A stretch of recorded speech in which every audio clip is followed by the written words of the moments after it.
سو موسیٰ نے لفظ گناہ استعمال نہیں کیا۔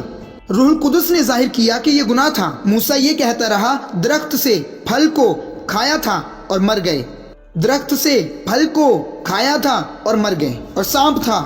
یہ موسیٰ کا انداز بیان تھا۔ اب روح القدس ظاہر کرتا ہے کہ وہ گناہ تھا اور گناہ کے سبب سے موت آئی، جس کو آپ اور میں بیج، درخت اور پھل کہتے ہیں، لیکن یسوع کچھ یوں بیان کرتا ہے کہ یہ جو بیج ہے، درخت ہے، پھل ہے، یہ منہ سے نکلے الفاظ اور کام ہیں، الفاظ اور کام ہیں، جس کا مطلب ہوا پھل صرف ایک علامت ہے، درخت بھی علامت ہے، پھل کھانا بھی علامت ہے، اور وہ سانپ وہ بھی علامت ہے۔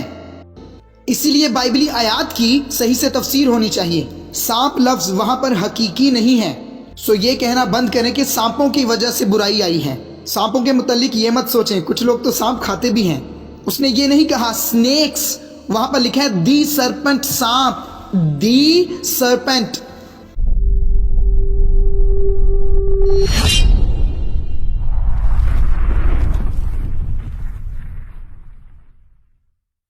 رومیو باب نمبر 5 آیت نمبر 12۔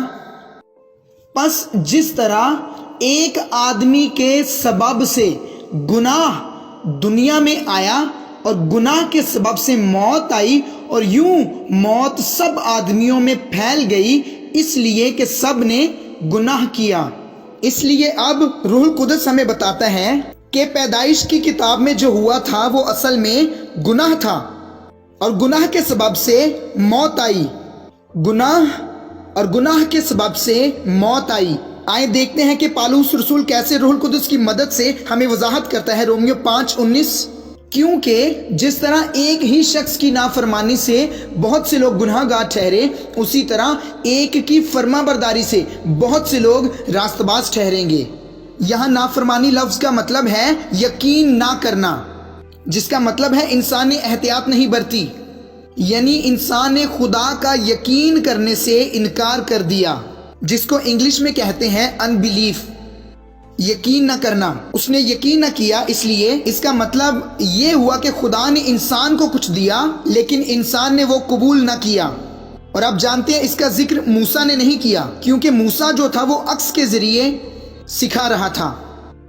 کیا آپ نے غور کیا کہ موسیٰ نے پیدائش کے پہلے 3 ابواب میں گناہ کا ذکر نہیں کیا؟ کوئی گناہ نہیں، اس نے گناہ کا ذکر نہیں کیا، لیکن روح القدس کے ذریعے ہمیں پتہ چلتا ہے رومیو 5 باب میں کہ آدم نے اصل میں گناہ کیا تھا، سو موسیٰ نے لفظ گناہ استعمال نہیں کیا۔ روح القدس نے ظاہر کیا کہ یہ گناہ تھا۔ موسیٰ یہ کہتا رہا درخت سے پھل کو کھایا تھا اور مر گئے، درخت سے پھل کو کھایا تھا اور مر گئے، اور سانپ تھا۔ یہ موسیٰ کا انداز بیان تھا۔ اب روح القدس ظاہر کرتا ہے کہ وہ گناہ تھا اور گناہ کے سبب سے موت آئی، جس کو آپ اور میں بیج، درخت اور پھل کہتے ہیں، لیکن یسوع کچھ یوں بیان کرتا ہے کہ یہ جو بیج ہے، درخت ہے، پھل ہے، یہ منہ سے نکلے الفاظ اور کام ہیں، الفاظ اور کام ہیں، جس کا مطلب ہوا پھل صرف ایک علامت ہے، درخت بھی علامت ہے، پھل کھانا بھی علامت ہے، اور وہ سانپ وہ بھی علامت ہے۔ موت حقیقی تھی، پھل علامتی تھا، وہ درخت علامتی تھا، پھل کھانا علامتی تھا، وہ سانپ علامتی تھا۔ آدم حقیقی تھا، حوا حقیقی تھی، اور موت حقیقی تھی۔ بس وہاں پر حقیقی اور علامتی چیزیں تھیں۔ اسی لیے بائبلی آیات کی صحیح سے تفسیر ہونی چاہیے۔ سانپ لفظ وہاں پر حقیقی نہیں ہے، سو یہ کہنا بند کریں کہ سانپوں کی وجہ سے برائی آئی ہے۔ سانپوں کے متعلق یہ مت سوچیں، کچھ لوگ تو سانپ کھاتے بھی ہیں۔ اس نے یہ نہیں کہا سنیکس، وہاں پر لکھا ہے دی سرپنٹ، سانپ، دی سرپنٹ، سانپوں نہیں ہے، یعنی مجموعی بات نہیں۔ دی سرپنٹ یہ انداز بیان کا ایک طریقہ ہے، یہ حقیقی نہیں ہے۔ یوحنا 8:44 دیکھیں، یسوع نے وضاحت کی ہے، تم اپنے باپ ابلیس سے ہو اور اپنے باپ کی خواہشوں کو پورا کرنا چاہتے ہو۔ وہ شروع ہی سے خونی ہے۔ کہاں سے؟ شروع سے، ابتدا سے۔ اس کا مطلب وہ سانپ اصل میں ابلیس تھا، لیکن موسیٰ کو ابلیس کا پتہ ہی نہیں تھا۔ جو اس نے دیکھا اس کی وضاحت کرنے کا ایک ہی طریقہ تھا کہ وہ کہے یہ سانپ ہے۔ وہ شروع ہی سے خونی ہے اور سچائی پر قائم نہیں رہا، کیونکہ اس میں سچائی ہے نہیں۔ جب وہ جھوٹ بولتا ہے تو اپنی ہی سی کہتا ہے، کیونکہ وہ جھوٹا ہے بلکہ جھوٹوں کا باپ ہے۔ ایسا کوئی طریقہ نہیں تھا کہ موسیٰ ابلیس کو دیکھ سکے۔ میرا مطلب ایک شخص جو مردہ ہے کیسے ہو سکتا ہے کہ وہ روحانی چیزوں کو سمجھ لے؟ ابلیس روحانی طور پر کام کر رہا تھا، سو موسیٰ نہیں دیکھ سکتا تھا، وہ صرف بیان کر سکتا تھا۔ ابلیس کی وہ چالاکی اور اس کی مکاری جو موسیٰ نے دیکھی تھی اس میں، اور ابلیس کی ان صفات کو بیان کرنے کے لیے جو سب سے قریبی چیز تھی وہ سانپ تھا۔ یہ مکاشفہ اور علم سے ہے کہ آپ جان سکیں وہ ابلیس تھا۔ حوا کو کسی سانپ نے نہیں بہکایا تھا، وہ ابلیس تھا۔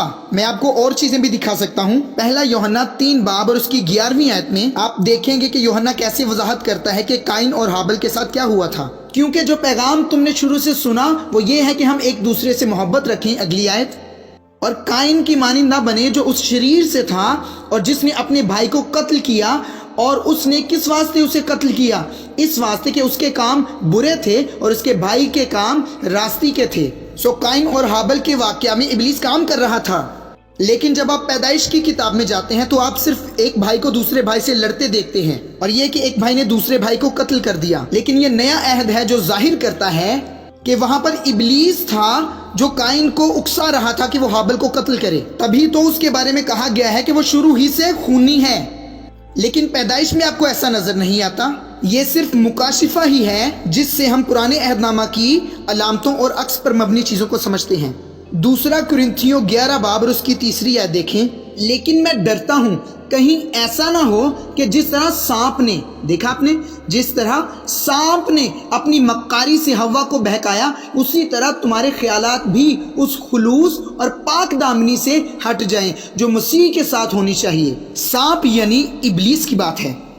مکاشفہ 12 باب اور اس کی 9 آیت، اور وہ بڑا اژدہا یعنی وہی پرانا سانپ جو ابلیس، دیکھا آپ نے، وہی پرانا سانپ جو ابلیس اور شیطان کہلاتا ہے اور سارے جہان کو گمراہ کر دیتا ہے، زمین پر گرا دیا گیا اور اس کے فرشتے بھی اس کے ساتھ گرا دیے گئے۔ اب بالکل واضح ہو گیا کہ باغ عدن میں جس سانپ کی بات کی گئی تھی وہ کون تھا؟ شیطان۔ سو پرانے عہد نامہ کے لوگ کبھی بھی ابلیس سے واقف نہیں تھے، لیکن یہ نئے عہد میں ہے کہ یسوع جو نور ہے، آپ کیسے اندھیرے کا پردہ فاش کرتے ہیں؟ روشنی کو لا کر۔ سو جب تک یسوع نہیں آ جاتا تب تک ابلیس کو بے نقاب نہیں کیا جا سکتا تھا۔ او ہاللویا! اب جانتے ہیں نا یسوع نے کیا کہا؟ اگر میں خدا کی قدرت سے بدروحوں کو نکالتا ہوں تو خدا کی بادشاہی تمہارے پاس آ پہنچی۔ یعنی جب بادشاہی آتی ہے نور آ جاتا ہے، اور جب نور آ جاتا ہے تو اندھیرا بے نقاب ہو جاتا ہے۔ اسی لیے کبھی کوئی بدروح نہ نکال سکا کیونکہ اب تک یسوع نہیں آیا تھا۔ لیکن جیسے ہی یسوع آتا ہے ابلیس بے نقاب ہو جاتا ہے۔ مگر چور نہیں آتا چرانے اور مار ڈالنے اور ہلاک کرنے کو، لیکن میں اس لیے آیا ہوں تاکہ تم زندگی پاؤ۔ سو یسوع مسیح کے آنے سے ظاہر ہوا کہ کون چراتا تھا، کون مارتا تھا، کون ہلاک کرتا تھا، کون تباہ کر رہا تھا، اور یہ شیطان تھا، خدا نہیں۔ اسی لیے یسوع نے کہا کہ میں دنیا کا نور ہوں، وہ جو میری پیروی کرے گا وہ اندھیرے میں نہیں چلے گا بلکہ وہ زندگی کا نور حاصل کرے گا۔ سو یہ صرف یسوع کے مکاشفہ سے ممکن ہے جس سے پرانے عہد نامہ کے عکس اور علامتوں کا انکشاف ہوتا ہے۔ جس کو آپ سانپ کہتے ہیں اصل میں شیطان ہے، جس کو آپ پھل کہتے ہیں وہ بے یقینی ہے، جس کو آپ پھل کھانا کہتے ہیں وہ نافرمانی ہے، جس کو آپ درخت کہتے ہیں وہ انسان کا خدا کے خلاف باغی ہونا ہے۔ اسی لیے تو پالوس کہتا ہے پس جس طرح ایک آدمی کے سبب سے گناہ دنیا میں آیا، ایسو کو مائے، ایک باہری چیز جو اس کا حصہ نہیں ہے جسے متعارف کروایا گیا ہے، اور پھر وہ گناہ کیا لایا؟ موت کو لایا۔ جس روز تو نے کھایا تو مر جائے گا، جس روز تو نے گناہ کیا تو مر جائے گا۔ گناہ کیا تھا؟ انجیل کی نافرمانی کرنا۔ جب آپ انجیل کو سن کر رد کرتے ہیں آپ گناہ میں ہیں، جب آپ انجیل کو قبول کر لیتے ہیں آپ گناہ سے بچا لیے جاتے ہیں۔ خداوند کی تمجید ہو۔ سو کوئی لعنت نہیں آنی تھی اگر وہ انجیل کو قبول کر لیتا۔ لعنت آئی جب اس نے انجیل کو رد کیا۔ ایک شخص جو نیا مخلوق ہے اس پر لعنت نہیں آ سکتی۔ طاقت سے بولے کوئی مجھ پر لعنت نہیں کر سکتا، کہیں کہ مجھ پر لعنت نہیں آ سکتی۔ شریر مجھے چھو نہیں سکتا، میں کبھی ہار نہیں سکتا، مجھے کوئی روک نہیں سکتا کیونکہ میں مسیح میں ہوں۔